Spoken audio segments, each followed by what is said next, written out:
নমস্কাৰ, আশা কৰোঁ সকলো ভালে আছে। আপোনালোকৰ আশীৰ্বাদত ফাইনেলি চাকৰিটো হ'লগৈ আৰু আমাৰ এখন ৱেব ছিৰিজ খুব ধুনীয়া, যোদ্ধা, খুব ধুনীয়া এটা ষ্টৰী আহি আছে। আমাৰ সকলোৰে চিনাকি ৰূপম চেতিয়াৰ কাহিনী আৰু সুৰজিৎ গগৈ পৰিচালনাৰে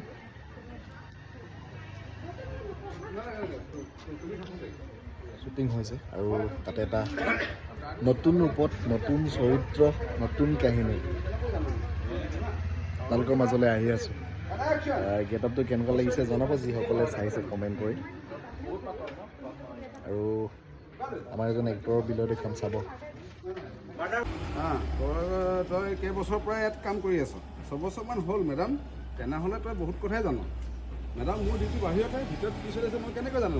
ডিউটি বাহিৰত হ'লেও তোৰ বক্তব্য এটা হয়।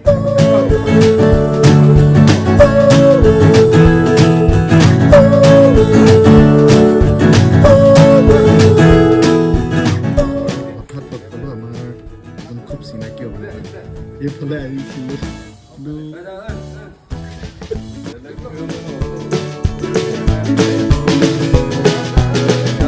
আপোনালোক সকলোৱে চিনি পায়, খুব ভাল অভিনেতা। আমিও সৰুৰ পৰাই টিভিত দেখি থকা, এওঁৰ লগত আমি বহুত অভিনয় কৰিছোঁ। কিন্তু তাত আহিছোঁ এজন ছিকিউৰিটি গাৰ্ড হৈ। আপোনালোকে চাবলৈ নাপাহৰিব, ইউটিউবত উপলব্ধ হ'ব।